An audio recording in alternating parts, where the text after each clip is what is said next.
오늘은 본문 말씀을 중심으로 예수님의 마지막 만찬, 예수님의 마지막 성찬이라는 제목으로 말씀의 은혜를 함께 나누고자 합니다. 제자들이 예수님께 여쭙니다. 예수님, 6월절 음식 잡수시기를 어디서 우리가 예비하면 좋겠습니까? 예수님께서 말씀합니다. 이제 내 때가 가까웠으니 내 제자들과 함께 음식을 내 집에서 먹겠다. 자, 아무개 집에 가서 그렇게 얘기하라. 제자들이 순종하여 예수님께서 가르쳐 주신 대로 6월절을 예비하였습니다. 함께 모였습니다. 13명이겠지요. 12명의 제자들과 함께 계실 때에 예수님께서 오늘 충격적인 발언을 하십니다. 나와 함께 먹는 자 중에서 나를 팔 자가 있을 것이다. 오늘 개정판에는 나는 아니지요, 주여 나는 아니지요, 그렇게 표현되어 있습니다만은 오늘 12명의 제자가 한 명도 빠짐없이 나는 아니지요, 나는 아니지요, 그렇게 주님께서 물어봅니다. 주님께 물어봅니다. 그때 주님께서 한 가지 표징을 제시합니다. 지금 나와 함께 이 그릇에 손을 넣는 자가 나를 팔게 될 것이다. 그러면서 하신 말씀이 무엇이었습니까? 인자는 자기에게 대하여 기록된 대로 가거니와 인자를 파는 그 사람에게는 화가 있으리로다. 여러분, 제자들 중에도 화를 입는 사람이 있다는 겁니다. 그 사람은 차라리 태어나지 아니하였더라면은 제게 좋을 뻔하였느니라. 사실 저주 중에 가장 큰 저주가 뭡니까? 이 땅에 이미 태어난 인생 보고 이 땅에 차라리 태어나지 않았으면은 더욱더 좋겠다라고 하는 말처럼 저주가 어디 있겠습니까? 이후에 25절에서 오늘 예수를 팔 가룟 유다가 물어봅니다. 주여 나는 아니지요. 오늘 문맥의 전후 상황을 볼 때에 아마 가룟 유다가 가장 나중에 물어본 것 같습니다. 주님, 저는 아니지요. 예수님께서 무엇이라고 말합니까? 네가 이미 말하였다. 네가 네 입을 통해서 이미 시인했다. 그렇게 얘기합니다. 그 다음에 진행된 것이 바로 예수님의 마지막 만찬, 마지막 성찬입니다. 헨리 나우라는 사람이 오늘 특별히 26절에 기록된 이 네 가지 동사를 통해서 이렇게 말한 적이 있습니다. 여기에 나와 있는 이 네 가지 동사, 특별히 가지사, 축복하시고 떼어 나누어 주었다라는 이 네 가지 동사를 통해서 우리는 그리스도인의 정체성을 알 수 있다라고 그렇게 말하였습니다. 오늘 이 말씀을 전하기 전에 우리가 초점을 여기 한번 맞췄으면 좋겠습니다. 마지막으로 예수님의 제자 중에 가룟 유다, 오늘 성경에 보니까 가룟 유다라고 하지 않고 예수를 팔 자, 예수를 파는 바로 유다라고 말하고 있습니다. 이 가룟 유다가 주여 나는 아니지요. 예수님께서 거두절미하고 네가 지금 말하였다. 네가 나를 팔 자다. 그렇다면은 가룟 유다가 내가 예수님을 팔 자야? 그러면 예수님의 그 직접 말씀을 들었다면은 이 성찬 예식을 통해서 무엇인가 깨달은 바가 있어야 되는데 이 가룟 유다는 전혀 심경에 변화가 없습니다. 주님께서 나눠 주신 것 그대로 받아 먹습니다. 주님께서 나눠주신 잔도 그대로 받아 마십니다. 그러나 말씀의 결론은 뭡니까? 변화되지 않았다는 겁니다. 여러분, 오늘날도 마찬가지입니다. 성찬 예식을 통해서 어떤 이는 떡을 먹을 때에 잔을 마실 때에 사실 공개하기 싫으니까 어떻게 해요? 눈물을 훔칩니다. 말씀을 통해서 또 성찬 예식을 통해서 하나님께서 역사하신 증거입니다. 그러나 성찬 예식이 시작되면서부터 마치는 시간까지 가룟 유다처럼 주님께서는 말씀을 통해서 네가 나를 팔 자다 그렇게 말씀하셨음에도 불구하고 전혀 요동이 없이 변화되지 없는 그런 상태에서 성찬 예식에 참여하는 이들도 없지 않아 있다는 사실입니다. 오늘 말씀을 통해서 네 가지 교훈을 함께 참고해 보도록 하겠습니다. 먼저 오늘 본문에 보니까 예수님께서 떡을 나눠 주신 것 같습니다. 떡을 가지사, 떡을 가졌다는 게 뭡니까? 사실 오늘날 우리들이 행하는 이 성찬 예식은 그 모양 하는 행태는 성경적은 아닙니다. 왜냐하면 먹기 좋게 입이 다 커팅이 되어서 나오기 때문에. 그러나 유대인들의 이 성찬 예식은 달랐습니다. 큰 빵덩어리를 가지고 한 점씩 뜯어서 먹고 또 돌리는 그런 형식이었습니다. 가지사, 때였습니다. 첫 번째, 교회는 하나님께 선택받은 자임을 우리는 기억할 수 있어야 됩니다. 사실 내 앞에 지나가는 그 떡 한 조각 우리가 가질 때에 우리는 이런 생각을 해야 됩니다. 이 수많은 떡들 중에서 내가 하나님께 선택받은 자라는 사실을 기억해야 됩니다. 에베소서 1장 4절에 보면은 곧 창세전에 그리스도 안에서 우리를 택하사. 중요한 것은 시점입니다. 하나님께서 급하셔서 필요하셔서 내가 태어나기 몇 년 전에 혹은 몇백 년 전에 우리를 택하신 것이 아니라 창세 전에, 창세가 뭡니까? 하나님께서 이 천지 만물을 지으시기도 전에 우리를 미리 선택하셨다라는 사실입니다. 또 이사야 43장 1절에서 이스라엘아 너를 지으시니가 말씀하시니라 너는 두려워하지 말라 내가 너를 구속하였고 내가 너를 지명하여 불렀나니. 참 마음에 감동이 됩니다. 수많은 사람들 중에 하나님께서 우리를 지명하여, 우리는 지명타자입니다. 우리를 지명하여 불렀나니 너는 내 것이라 그렇게 말씀합니다. 살다 보면은 얼마나 힘들고 어려운 일이 참 많겠습니까? 군중 속에 살면서도 고독함을 느낄 때가 참 많습니다. 심지어는 한 이불을 덮고 한 밥솥에서 밥을 먹으면서도 때로는 언뜻 남편이 없습니까? 아내가 없습니까? 부모님이 없습니까? 형제자매가 없습니까? 그러나 밥을 먹을 때, 때로는 설거지를 할 때, 때로는 무엇인가를 할 때에 야, 나는 혼자구나. 그런 생각이 들 때가 있다라는 겁니다. 그럼에도 불구하고 하나님의 말씀은 무엇입니까? 내가 너를 지명하여 불렀나니 너는 내 것이라. 심지어는 가족 안에서도 공동체 안에서도 나는 외톨이라는 그런 생각이 들 때 순간까지라도 하나님이 우리와 함께 하신다고 말씀하고 있습니다. 왜냐하면 우리는 하나님의 선택을 받은 존재이기 때문입니다. 특별히 요한복음 3장 16절에 보면은 하나님이 세상을 이처럼 사랑하사 독생자를 주셨으니 독생자를 누구에게 주셨습니까? 여러분 독생자를 우리라고 너무 관대하게 생각하지 마십시오. 독생자를 나에게 주셨으니 나를 대신해서 십자가에 못 박혀 죽으시도록 나에게 주셨으니 이는 저를 믿는 자마다 멸망치 않고 영생을 얻게 하려 하심이라고 말씀하고 있습니다. 그러므로 사랑하는 성도 여러분, 성찬 일식이 진행될 때에 떡이 우리 앞에 오지 않습니까? 이렇게 임했으면 임하지 않았으면 좋겠습니다. 사실 그날 아침을 먹지 않고 와서 보니까 어떻게 해요? 일단은 좀 큰 게 보기 좋겠다. 큰 게 먹음직스럽겠다. 여기저기 고를 필요 없습니다. 하나를 고르더라도 오늘 말씀을 분명히 기억하십시오.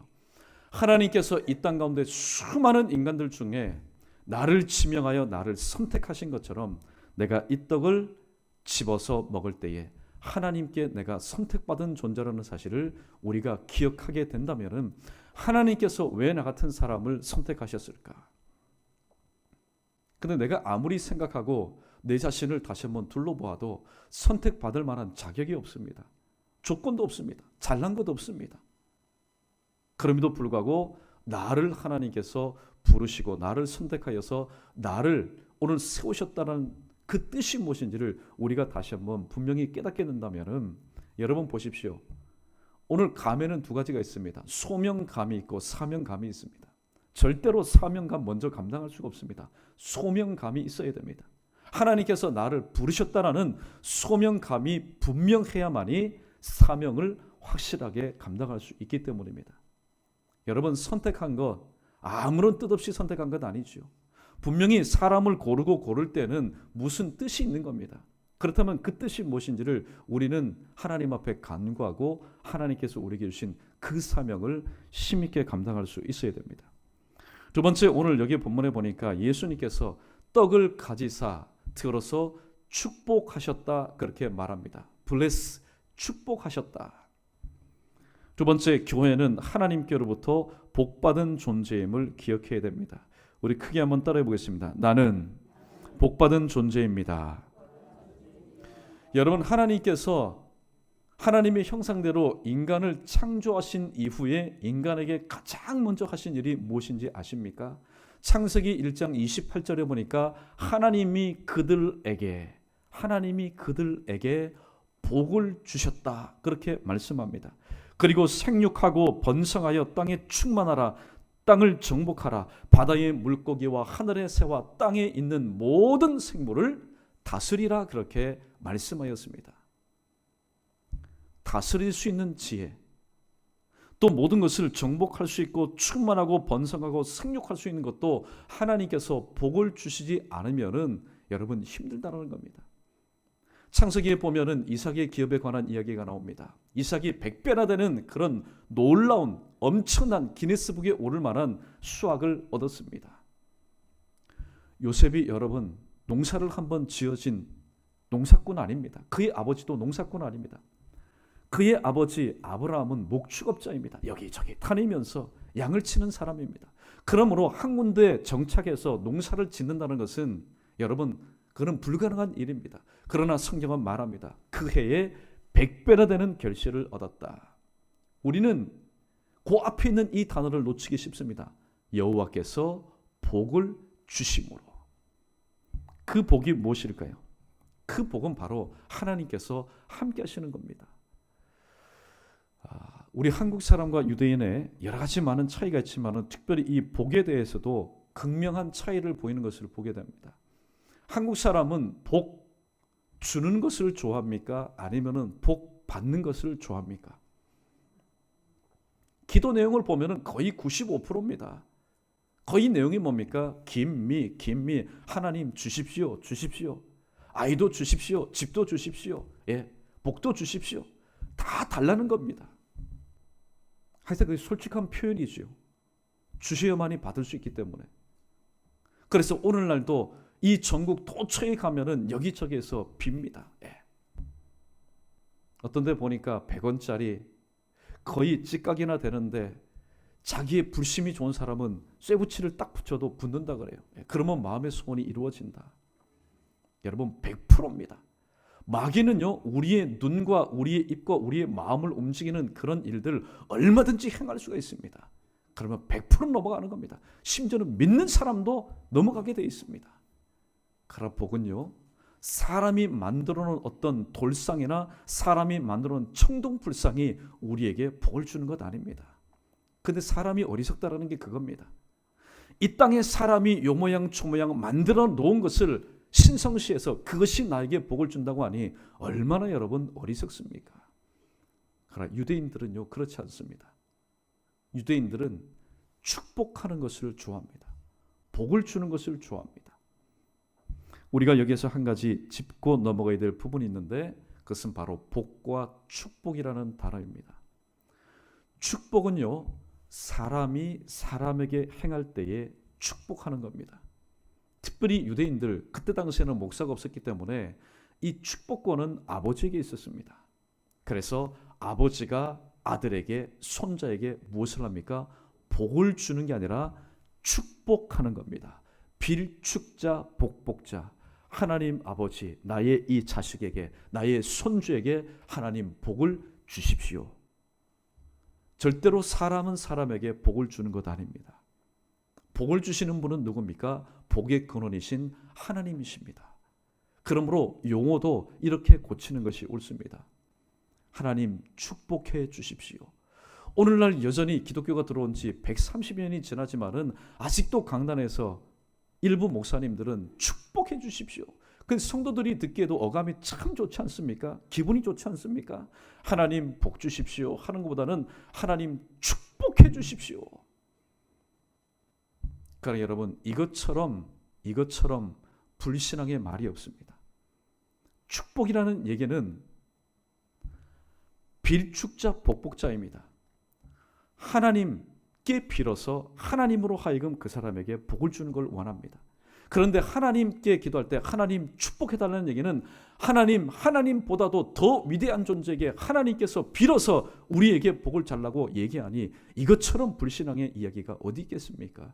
그럼에도 불구하고 입 가운데 항상 붙어있는 말이기 때문에 축복해달라고 하는데 오늘 본문 말씀을 통해서 우리 연희교회 성도들만큼은 오늘 이 말씀을 듣지 않았을 때 깨닫지 못했을 때는 축복해달라는 얘기가 여러분 기도 내용 가운데도 나왔다면 오늘 이 말씀을 전하고 여러분이 분명히 들었으니 이제 축복이라는 그런 단어가 여러분 기도 내용 가운데 나올 때는 의식적으로 사람이 사람에게 할 때는 축복이라는 말이 맞지만은 우리가 하나님께 빌 때는 하나님께 빌 때는 하나님 축복해달라는 얘기가 맞는 것이 아니라 하나님 복 주시옵소서라는 단어가 맞다라는 것을 여러분 기억하시고 좀 기도할 때도 지혜롭게 그렇게 기도하시는 것이 옳은 줄로 압니다.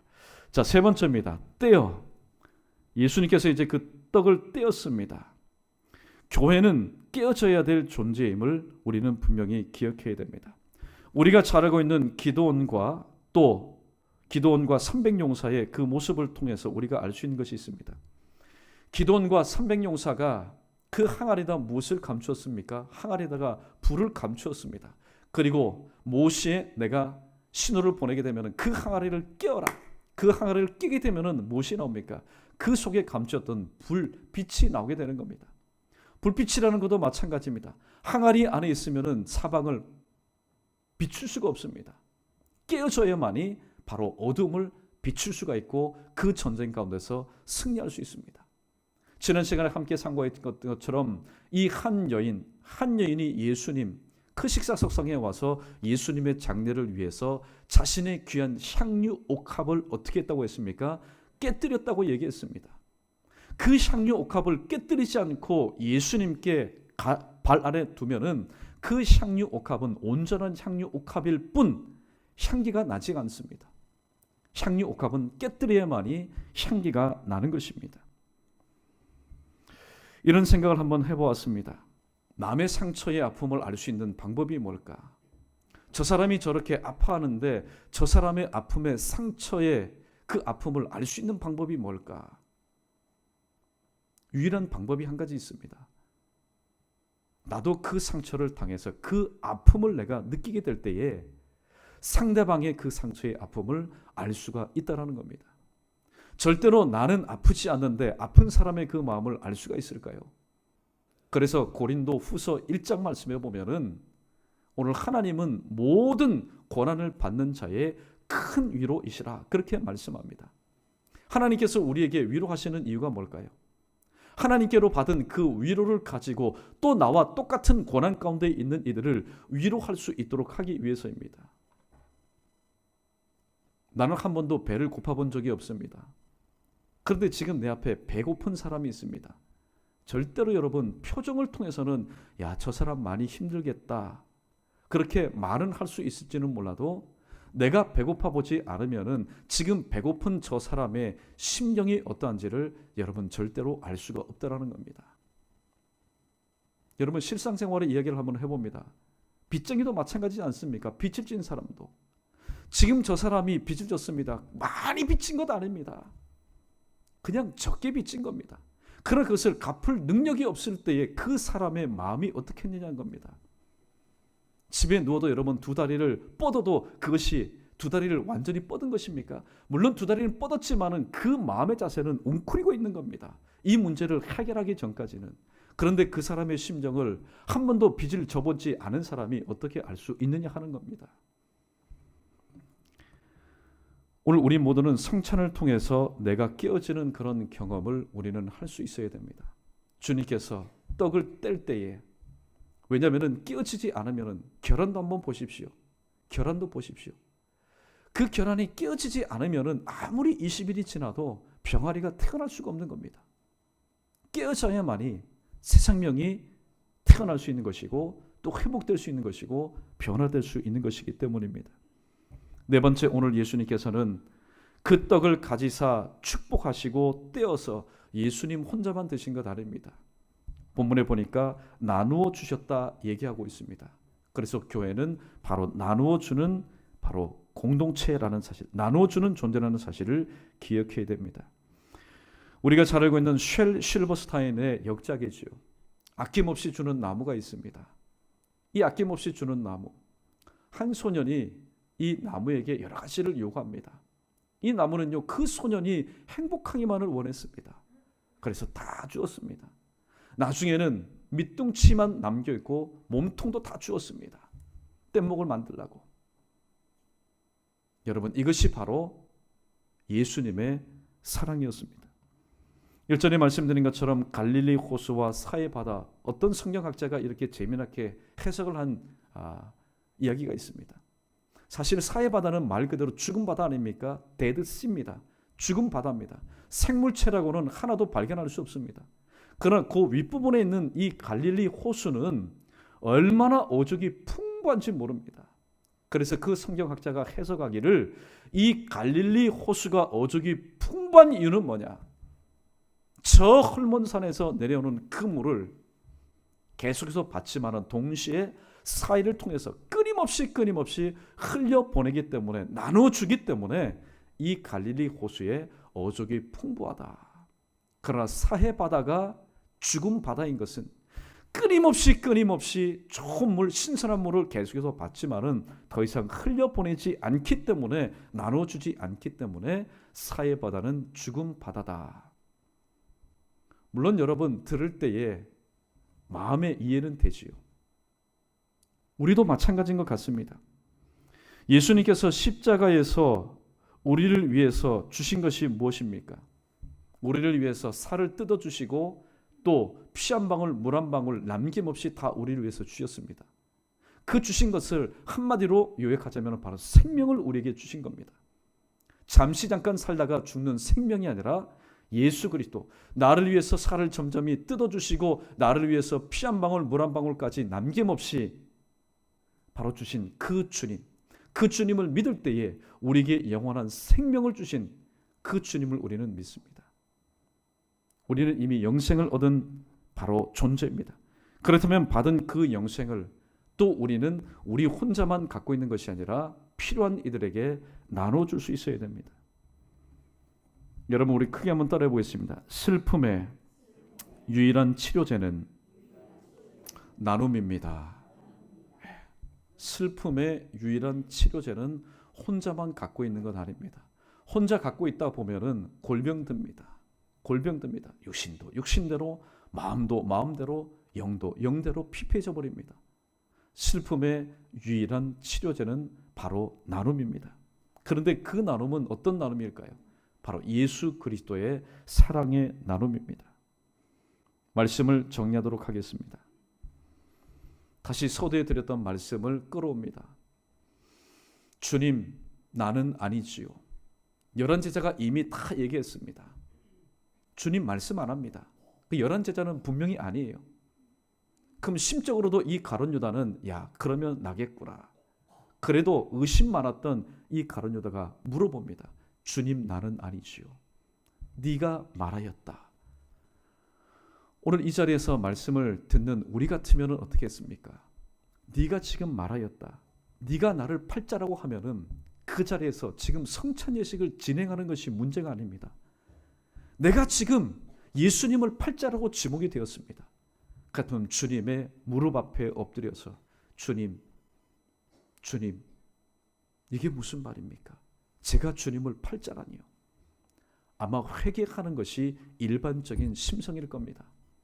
그러나 오늘 예수님께서 성찬 예식을 진행하는 동안에도 오늘 가룟 유다의 마음은 바뀌지가 않았습니다. 예수님께서 취하셨습니다. 가룟 유다도 어떻게 보면은 결론적으로는 주님의 역사 가운데 예수님을 파는 사람으로 오늘 또 악인으로 쓰임 받았지만은 그도 하나님께 선택받은 자였습니다. 그도 하나님께 복받은 자 아니었습니까? 그리고 그도 때로는 예수님과 함께 3년 동안 공생의 사역을 통해서, 때로는 예수님의 그 말씀을 통해서 깨어지기도 하였을 겁니다. 맞다. 나 같은 사람 주님께서 이렇게 택하셔서 나에게 복을 주시고 또 나에게 은혜를 주셔서 그런 말씀을 통해서도 깨어진 적도 있었을 겁니다. 그리고 그도 받은 그 은혜를 주변에 있는 사람들에게 나눠주기도 하였을 겁니다. 그러나 그것은 일시적인 바로 나눔이었고 일시적인 사랑이었습니다. 이 성찬 예식을 통해서 정말로 예수님의 그 마음은 누구에게 있었을까요? 잘 받아먹고 있었던 11명의 제자가 아니라 예수님께서 말씀하셨음에도 불구하고 여전히 미동하지 않는 그 가룟 유다에게 예수님의 온 시선이 여러분 집중되어 있지 않았겠습니까? 어쩌면은 예수님은 그렇게 여겼을지도 모르겠습니다. 네가 이 성찬을 통해서 회개하고 변화되기를 원하였을지도 모르겠습니다. 그러나 하나님의 큰 구속의 역사는 무엇입니까? 가룟 유다는 그렇게 예수님을 팔아야만 하였습니다. 오늘도 성찬에 참여한 우리 모두의 마음도 마찬가지입니다. 하나님께서 허락하신 귀한 이 땅에서의 생애, 우리가 선택받은 존재요, 하나님께 복받은 존재요, 또 끼어져야 될 존재요, 그리고 하나님께로부터 받은 사랑을 나누어 주어야 될 존재라면은 여러분, 언제 우리가 이러한 내가 귀한 존재임을 우리가 깨닫겠습니까? 특별히 예수님은 성찬 예식을 통해서 오늘도 무언의 메시지를 2000년 전에 12제자에게, 그리고 오늘날 진행되는 성찬 예식을 통해서, 특별히 말씀을 통해서 오늘 우리에게 이렇게 말씀합니다. 다시 한번 여러분 기억하십시오. 성찬 예식에 참여할 때에 그냥 때가 되었으니까 1년에 봄 한 차례, 가을 한 차례 하는 교회 행사로서 여러분 생각하지 마시고, 떡을 뗄 때마다 그래, 나는 하나님께 선택받은 귀하디 귀한 존재다. 그리고 나는 무엇보다도 하나님께 복을 받은 존재다. 하나님께서 나와 함께 하시기 때문에, 그분이 그분의 생명을 나에게 주셨기 때문에, 그리고 무엇보다도 나의 지금 이 온전한 모습 그대로는 하나님께 올릴 영광이 없기 때문에 말씀을 통해서든지 성찬 예식을 통해서든지 깨어서야만이 바로 내 안에 있는 또 21세기판 마리아의 향유 옥합이 향기를 풍긴다는 사실을 다시 한번 기억하시고요. 여러분, 온전해지는 것만 여러분 좋아하지 마십시오. 때로는 사람이 깨어질 때에 그 깨어짐을 통해서 새로운 진리를 발견하게 되고, 하나님을 발견하게 되고, 내가 죄인임을 발견하게 되고, 내 안에 있는 사명이 무엇인지를 다시 한번 발견할 수 있기 때문입니다. 오늘 성찬의 하이라이트는 무엇입니까? 예수님께서 그 떡을 가지시고 축복하시고 떼어서 제자들에게 나누어 주셨다는 사실입니다. 교회 안에서만 진행되는 예수님 사랑의 떡 나눔이 아니라, 잔 나눔이 아니라, 그러한 은혜를 받았다면은 또 돌아간 삶의 현장에서 이 공동체 안에서 함께 해야 될 성도들이 누구인지를, 예비 성도들이 누구인지를 다시 한번 기억하여서 그들도 또 복음을 통해서 전도하고 우리와 함께 정말로 초대교회처럼 성찬의 아름다운 공동체로 다시 한번 회복되는데 일조를 감당할 수 있는 저와 여러분, 우리 모두가 되어야 될 줄로 믿습니다.